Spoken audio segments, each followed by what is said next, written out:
Bandeirantes acontece. A Agência Nacional de Saúde Suplementar, a ANS, aprovou, numa reunião da sua diretoria colegiada, uma normativa que amplia as regras de cobertura assistencial para usuários de planos de saúde com transtornos globais de desenvolvimento. E entre esses transtornos está incluído o transtorno do espectro autista. E houve muita pressão em cima da ANS, porque decidiu o Superior Tribunal de Justiça, uma das suas turmas, né, assim decidiu, que o rol, a lista da ANS para procedimentos a que estão obrigados os planos de saúde é uma lista impositiva, ela é taxativa, ela não é exemplificativa. Então, nada mais, nada menos. Na verdade, esse nada mais não é extremo, não é rigoroso a ponto de impedir exceções. Algumas exceções foram admitidas e mencionadas diretamente no texto que foi aprovado por maioria naquela turma do Superior Tribunal de Justiça. O assunto ainda irá ao Supremo Tribunal Federal. Haverá contestações no Supremo a essa decisão do Superior Tribunal de Justiça. Mas vários casos foram citados na época de tratamentos que seriam interrompidos e de muitas situações de famílias que não poderiam arcar com o custo do tratamento que já vinha acontecendo e que não tem substituto. Era aquele tratamento ou tratamento nenhum. E aí estava na cara que a ANS tomaria alguma medida. A ANS antigamente ela fazia as revisões da sua lista de 2 em 2 anos. Hoje é semestral essa revisão. Houve um avanço. E até pela pressão que houve, constrangeu-se a direção da ANS a tomar alguma medida referente a esses transtornos, inclusive ao caso específico do autismo. Então, a partir de 1º de julho, agora, final desta semana, passa a ser obrigatória a cobertura para qualquer método ou técnica indicado pelo médico para o tratamento do paciente que tenha um dos transtornos enquadrados no que eles chamam de CID-F84, conforme a classificação internacional de doenças.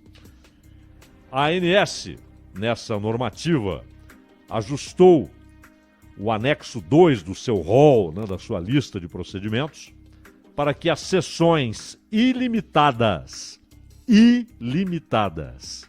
com fonoaudiólogos, psicólogos, terapeutas ocupacionais e fisioterapeutas englobem todos os transtornos globais de desenvolvimento. E aí, no comunicado assinado pelo Paulo Rebelo, que é o diretor-presidente hoje da ANS, está escrito o seguinte: decidimos estabelecer a obrigatoriedade da cobertura dos diferentes métodos ou terapias, não apenas para pacientes com essa síndrome, mas para usuários de planos de saúde diagnosticados com qualquer transtorno enquadrado como transtorno global do desenvolvimento. E entre esses transtornos está o caso do autismo, que foi um dos temas centrais naquele debate que ganhou manchetes, noticiário, reportagens, ações na justiça e que teve o seu desfecho com a decisão do Superior Tribunal de Justiça, embora o assunto seja agora revigorado com ações no Supremo Tribunal Federal. Pois bem, essa é uma grande notícia. A ANS tomou a decisão correta, inclusive quando enfatiza que essas terapias que devem ser cobertas pelos planos já a partir deste dia 1º de julho, sexta-feira, né? Que elas garantem, essas determinações, sessões ilimitadas. Os planos de saúde não podem determinar, são tantas sessões por mês. Acima disso não pagaremos. A decisão da ANS impede que os planos adotem essa postura. Então, é uma ótima notícia, mas fica, claro, a pergunta sobre a situação de outros casos que não tiveram a sua condição modificada ali no rol, na lista da ANS. Talvez, em algum momento, sejam, mas por enquanto não. E a preocupação está relacionada com a maneira como os planos reagiram à decisão do STJ. Na verdade, e nós tivemos a oportunidade de relatar essa infelicidade brasileira aqui no Acontece, antes da decisão do STJ, quando ainda havia um empate, 1-1, o voto do relator, o ministro Salomão, e o voto que abriu divergência. Portanto, estava 1-1. Não havia decisão tomada e até os dois que haviam votado permaneciam com a liberdade de mudança dos seus votos. Eles deram o voto, mas podiam modificar seus votos. Tanto o relator podia modificar seu voto, quanto a ministra que abriu a divergência podia modificar seu voto. Então não tinha nada decidido. Nada. Mas bastou o voto do relator e os planos de saúde já iniciaram a suspensão da garantia de pagamento de tratamentos, inclusive de crianças com autismo. E depois que a decisão foi tomada, ou seja, depois que saiu vitorioso o voto do relator, e, portanto, foi dada razão à posição dos planos de saúde, que a lista da ANS é impositiva, é taxativa, não é exemplificativa, iniciou-se, então, um processo que para algumas famílias foi devastador, com aumentos de planos para crianças autistas de até 80% por causa do reajuste anual. Mas agora tem a decisão da ANS. E aí, esses aumentos serão revogados? Esses aumentos serão revistos? Ou é água que já passou? E os pais que tiveram de desistir, porque não tinham dinheiro, não têm dinheiro para pagar o novo custo do plano. Ou os pais que deixaram outras despesas para continuarem com o amparo do plano por causa do filho ou dos filhos. Isso vai continuar assim? A decisão da ANS mudará o que aconteceu nas últimas semanas com reajustes absolutamente injustificáveis. Não há justificativa, nem em inflação, nem em custo setorial, nem em custo específico. Não há. É oportunismo puro. É oportunismo em cima do desespero alheio, da necessidade alheia, necessidade inalienável.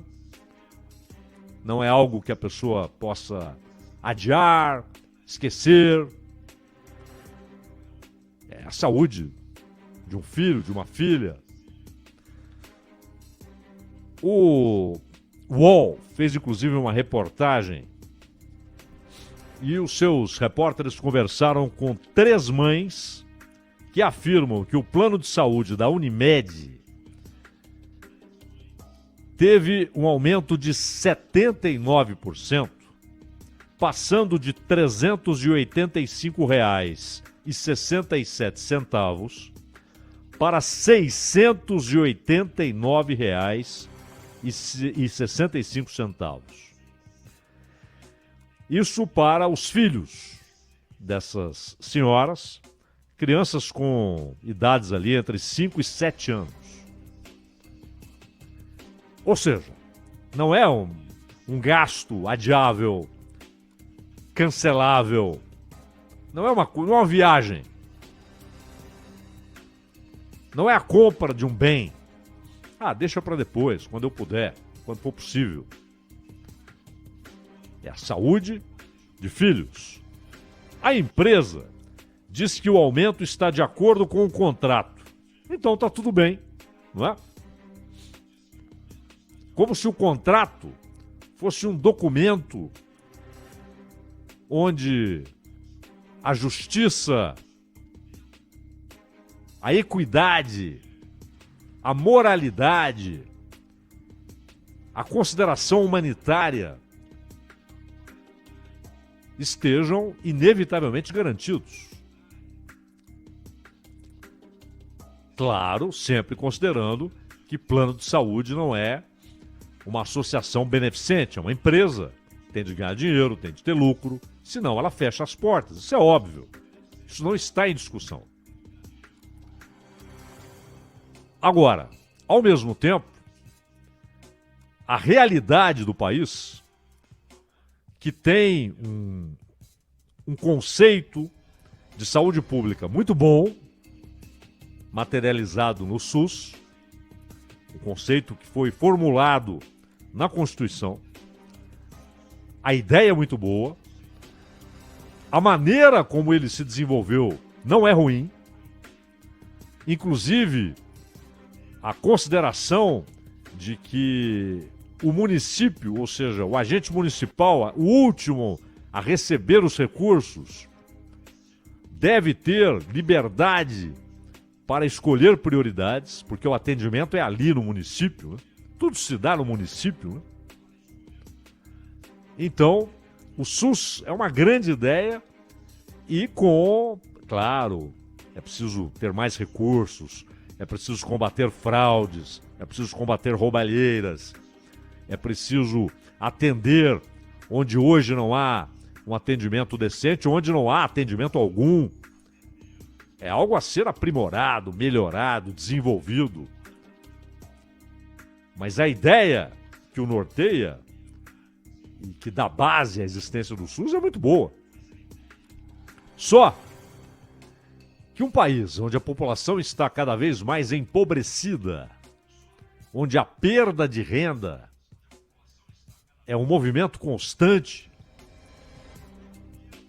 e não enxergamos ainda o ponto em que ele será freado, em que haverá uma inversão de direção para que haja crescimento de renda. Isso depende de geração de empregos, de disputa por mão de obra, por força de trabalho, o que depende de consumo, o que depende de investimento, enfim, aquilo que todos sabem, né? Investimento gerando produção, produção gerando empregos, empregos gerando salários mais altos, renda mais alta, mais consumo, e aí mais produção, mais comercialização. É o círculo virtuoso. E não enxergamos no horizonte essa inversão. Ela não está à vista. Não é? Continua a tendência ao empobrecimento da sociedade brasileira e perda de renda. Então o SUS tem uma demanda gigantesca, uma população muito grande e mais, claramente, a distribuição de recursos não leva a um atendimento uniforme. Muitas vezes, o sujeito tem de sair de Roraima, do Acre, do Rio Grande do Sul, do Sergipe, e para buscar um atendimento em outro centro. Ele sai dos diversos pontos do país. Hospitais clínicas em São Paulo é um exemplo disso. Ele tem uma demanda nacional e chega a ter até característica de demanda internacional, porque muita gente sai de países vizinhos para buscar algum atendimento no HC e em outros hospitais públicos que são referência no atendimento. Não há como suportar essa demanda mantendo qualidade, rapidez, atendimento dentro dos prazos razoáveis. Não há. E é nesse contexto, é diante dessa realidade que nascem os planos de saúde, porque ninguém tem plano de saúde porque quer, porque gosta, porque acha uma beleza. É uma necessidade. Principalmente para pagar o hospital. Não é para a consulta, você pode ali reservar um dinheiro para ir no médico, tal, você paga a consulta. Mas a hospitalização em hospital particular, já que a rede pública tem uma demanda tão gigantesca que a pessoa às vezes espera 6 meses para uma avaliação, que dirá para uma cirurgia, então as pessoas precisam do atendimento paralelo, particular. E aí ou você tem muito dinheiro, ou você tem de ter um plano de saúde. Como a maioria absoluta que tem plano de saúde tem exatamente calculando a eventualidade de precisar de uma hospitalização ou exames, né? Cada vez mais demandados pelos médicos e cada vez mais caros. Então o plano de saúde vira uma necessidade, dada a realidade nacional. Então não é que, é uma empresa que comercializa algo, compra quem quer, claro. Só que a realidade é muito mais complexa e ela acaba impondo alguns consumos. Ter o plano de saúde é uma coisa que o sujeito paga e não quer usar.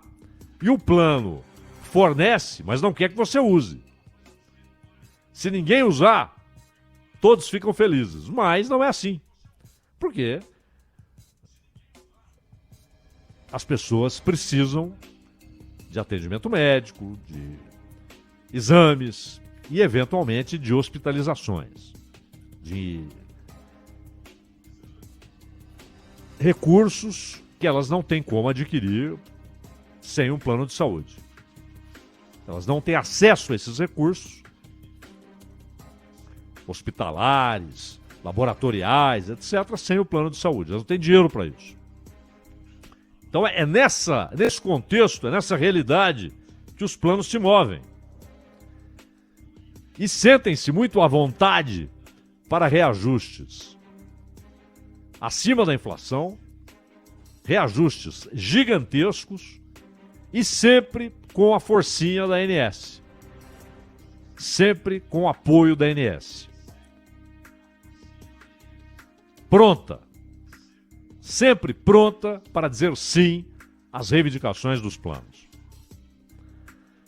Agora, nesse caso específico, havia atendimento que os planos vinham cobrindo, inclusive nesses casos específicos aqui de crianças com autismo,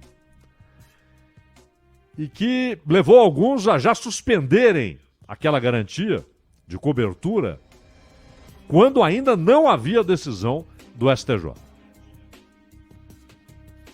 Não perderam tempo. Se fosse o contrário, se tivesse 2-0 pela decisão de que o rol é exemplificativo. Eles não teriam pressa alguma. Mas bastou um voto. Ah, mas é do relator. E daí? O próprio relator poderia mudar seu voto. E poderia ter o seu voto derrotado. Poderia ter o seu voto, ao fim, sendo minoritário naquela turma do STJ. Então, o que essas mães relatam nessa reportagem do UOL, a velocidade com que os planos reagiram é impressionante. E, inclusive, famílias entraram com ações na justiça para uma revisão do reajuste ou estão arcando com os custos para garantir que os tratamentos sejam mantidos. Aquele tratamento não temos mais obrigação de cobrir. Se quiserem que a gente continue bancando, vocês vão pagar 80% mais.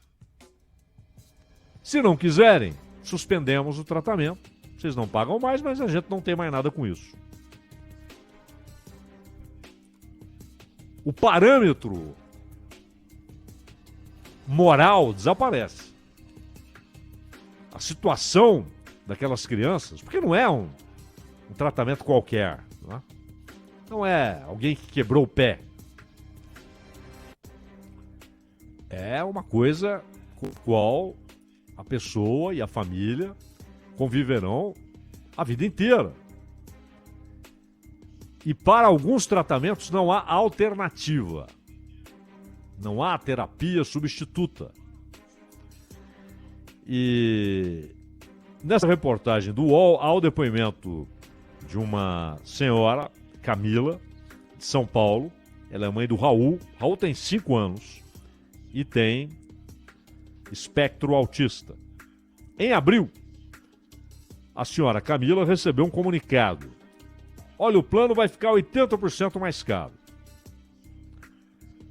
E em razão do número de terapias que Raul precisa fazer todas as semanas, a mãe, a dona Camila, parou de trabalhar para se dedicar aos tratamentos do filho. Não é uma escolha. Não é, quero ficar mais com meu filho. Não é isso. O que é ótimo, né? Quando uma mãe pode fazer essa escolha, um pai pode fazer essa escolha. Não é. Ela tinha de acompanhar aquele tratamento. Recebeu propostas de outros corretores para trocar de plano de saúde, mas preferiu buscar a justiça, já que a clínica em que o filho faz o tratamento hoje só aceita o convênio atual. Então o corretor chega e fala, eu tenho uma solução, muda de plano. Mas se ela mudasse de plano, ela perderia o direito ao tratamento que o filho recebia naquela clínica, que só aceitava a Unimed. Só aceita o atual convênio da Unimed. A Camila conseguiu uma liminar, suspendendo o aumento de 80%. É uma decisão liminar, pode ser derrubada, pode ser revista até pelo próprio juiz que a concedeu, porque é claro que a empresa vai lá, apresenta seus argumentos. É uma decisão liminar, mas pelo menos suspendeu. E na decisão, a Justiça autorizou o reajuste máximo aplicado aos planos individuais. 15,5%. Queriam 16%, né? Ou seja, colocaram ali 16%, mas já sabendo que 15 estava bom, 14,5 estava bom, 15,5 está ótimo. E a ANS carimbou 15,5. E aí o juiz falou, peraí, se há um reajuste de 15,5 para planos individuais, por que para essa criança o reajuste será de 80%? A Camila aguarda a cobrança do plano no próximo mês, para ver quanto será o novo valor, porque eles já desrespeitaram liminares, hein? Por exemplo, quando suspenderam tratamentos, alegres pelo voto, um voto do relator, do ministro Salomão, algumas decisões liminares, decisões judiciais, impondo a cobertura, foram ignoradas. Não havia nenhuma base jurídica para ignorar a liminar. A decisão do STJ não estava tomada. Ignoraram a liminar. É muita segurança. E bons advogados.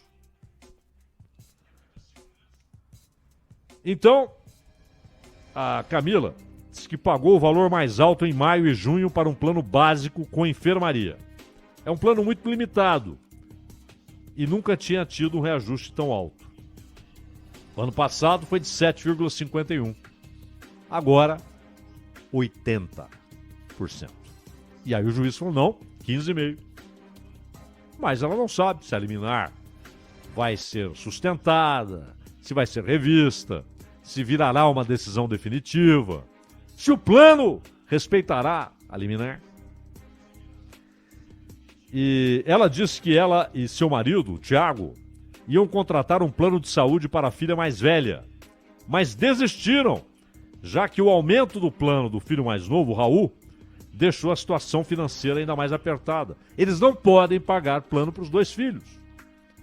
E como um deles tem a necessidade permanente daquele atendimento, você imagina os pais tendo de adiar um plano de saúde para a filha mais velha, que tem 8 anos, uma criança, porque eles não podem pagar os 2 planos e não podem deixar o plano do menino de 5 anos.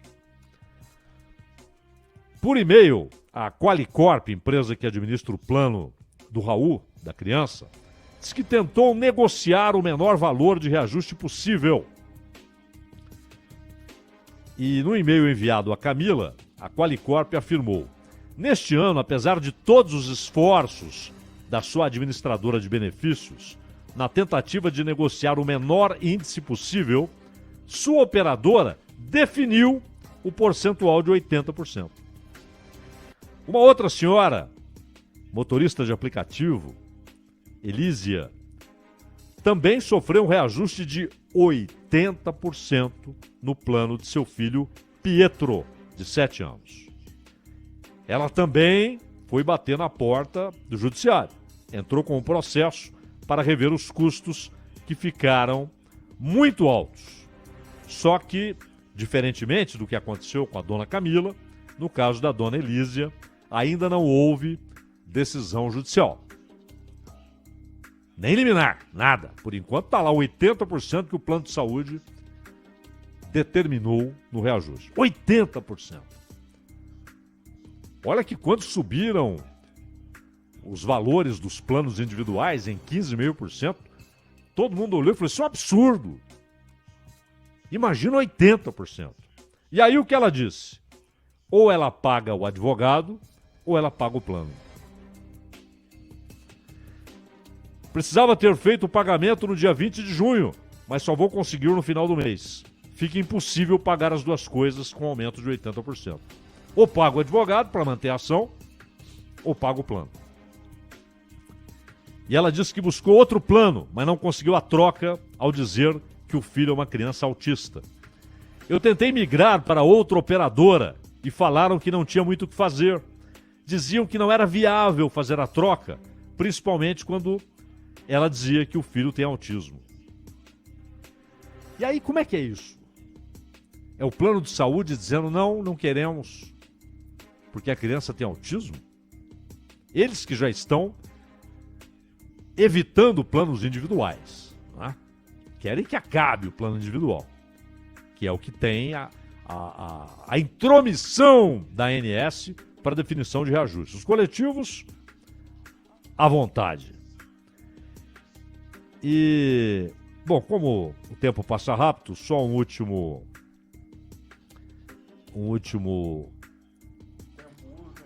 ponto aqui da reportagem do UOL. Rafael Roba, advogado do escritório Vilhena Silva, diz que, em tese, os planos não podem aplicar um reajuste diferente para pessoas com deficiência. Quando o plano é individual, que os planos não querem mais, o reajuste é limitado pela ANS, que geralmente concorda com aquilo que os planos pedem. Não é um grande problema para eles, mas eles não querem controle algum. Nos coletivos, as operadoras definem o percentual de reajuste. O que ela está dizendo? No Brasil as coisas são tão subjetivas, não? Com tantas brechas, que ela faz questão de usar a expressão em tese. Em tese, os planos não podem aplicar um reajuste diferente para pessoas com deficiência. E aí? Advogada especializada em saúde e direito do consumidor, Tatiana Viola de Queiroz diz: como o tratamento de autismo é caro e pode chegar a mais de 50 por mês, 50 mil, alguns planos usam a estratégia de aumentos abusivos para expulsar o consumidor da sua base de beneficiários. Quem está dizendo isso é alguém que lida com troço todo dia. Advogada Tatiana Viola de Queiroz, especializada em saúde e direito do consumidor. Ela diz que o que os planos querem é expulsar o consumidor. Ronald.